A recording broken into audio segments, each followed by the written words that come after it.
Hi, this is Catherine Rose. I'm with BoardGameGeek here at SPIEL 2019. I'm sitting here with Eric Martin from Sit Down this time, not with BoardGameGeek. Officially, my jersey is still BoardGameGeek, but here representing Magic Maze on Mars.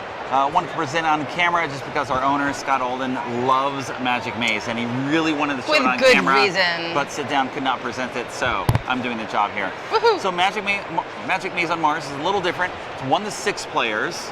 Okay. The idea is roughly the same, where we're going to divide the available actions among all the players. We have a goal that we must do.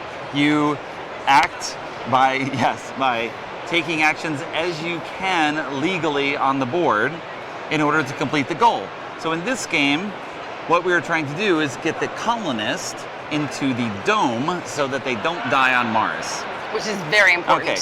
Problem is, though, the colonist won't show up until the dome is built, and that means we first have to have the land where we are going to build the dome, along with the resources to build that dome. All right. Okay, so for the first game, how are we going to do this? We start here.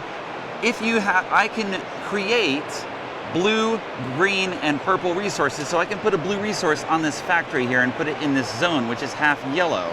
And then it can move along yellow or brown paths, but only Catherine can move that along yellow or brown paths.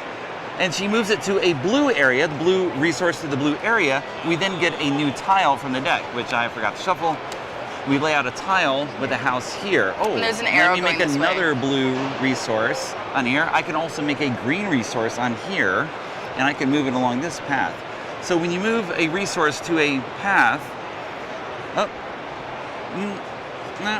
we can communicate during the first level. I'll say take it back. Oh, okay. Yes, we have to move a blue resource to a blue area in order to do here. That's also brown, and you can do brown instead. I didn't see that. Okay, and then this goes away. I'll make another one. It's a new way of thinking. Oh. All right.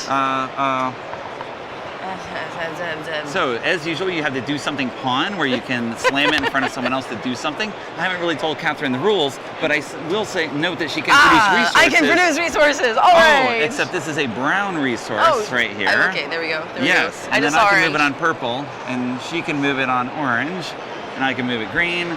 And then we got on brown. Oh, we're on brown, yes. And this goes away.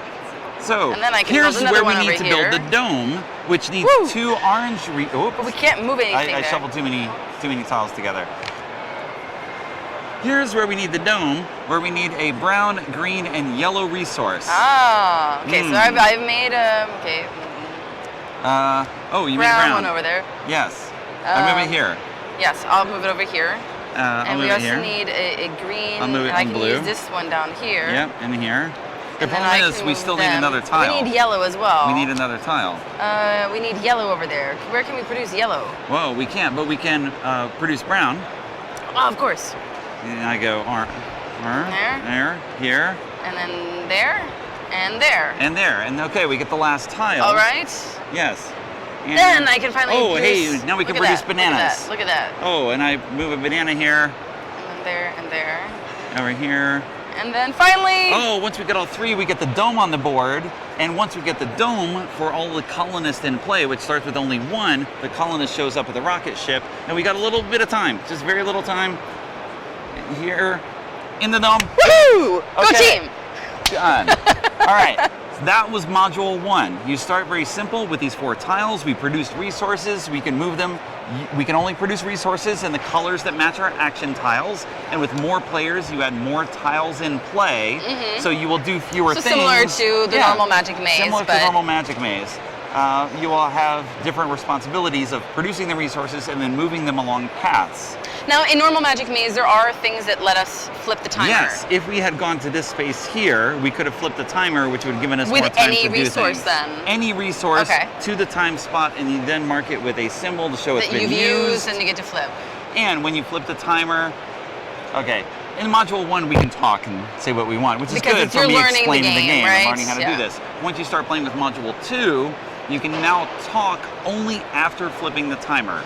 And you can talk about whatever plans you want, but as soon as someone takes an action, then no talking ever. Yeah, so that's the same rule that was in normal Magic Maze. Same rule in normal Magic Maze. And of course, you do have the communication man. So we start if we go up to Module 2, we add some more elements. We add some wild tiles. You start with 3 wild tiles. You can spend a tile to communicate, like the normal communication rules when you flip a sand timer. You can also transmute one type of resource into another type, which you will need because you add in another dome space, and this dome needs 2 orange and 2 green in order to produce this dome, but you have nothing that produces orange. So you need to produce extra resources. Thus you need to use these to turn them into an orange. Whoever's in charge of the orange, which is you, would have to transmute it into orange, and then we can move it along like normal. Okay, because not anyone can transmute it into an orange. Only those who can make orange can transmute something into an orange. And then we add in level 3, where we start adding in trash. Yes, so you're going to put certain tiles on the board, and when you do, you have to occupy it with a trash space, trash icon. And that's going to block spaces for you for resources? Spaces. Each space can only hold 1 resource, so Unless you just have to move trash out of the way. Except for the dome space, yes, where you're building up the site. So you just move trash out of the way. And but then something else needs to go there, so you have to move it back again, and then back and forth. Yes, because orange is produced here, so we need to get that out and move the orange, coming back, and so on. And then as you add more, you can add more trash. You can have lots of trash icons coming into play. You will need to have more domes and more colonists. Martian monsters. Yes, you also have some space slugs. Space slugs. Those are pretty cool pieces, I have to say. Before you mention that, the 3rd level also adds bridges. Yeah. So if we move a resource up to this dashed area here, if I moved a purple resource up to this area, we can throw it out and I would replace it with a purple bridge. And now that's a purple path on there. So resources get consumed in all sorts of different ways. Yes, when we get up to the space slug in module 5, the space slug comes into play when you put certain tiles into play, and the space slug moves only if it has a resource to go to eat. Whether trash or an actual resource that you want to use. And again blocks the space. It blocks the space. It just sits there. So that you then have to then build a bridge, and then you have to put a resource there so it goes there and gets out of the way for you, so you can actually get into there with the correct resources. Correct. So one addition in this game, Magic Maze has the pawn, the do something pawn, which you can slam in front of someone to show that you do something. In this version, they have this helpful board where you can slam it on the board, if I hold it the proper way, and it'll just say we have to worry about the time. We need to figure out how to do the time collectively, or we need to build a bridge. So there's a little bit more communication going on there, basically. A little bit more about specific types, but not who has to do something.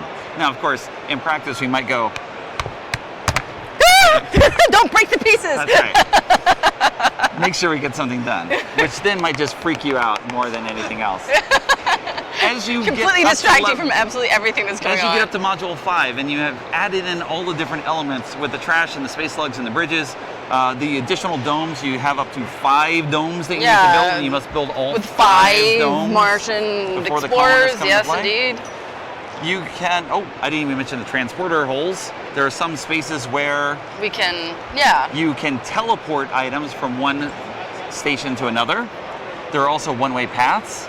Ooh, okay. So you can move stuff around the circle. So there's a lot of new things that are going to be showing up as you go teleporting boards where you can reach them only by teleporting. Then they have a lot of different tiles. You can just add in 1 or more tiles to everything else just to increase the difficulty because they don't produce. It's just complications as they move along. Fantastic. Thank you so much.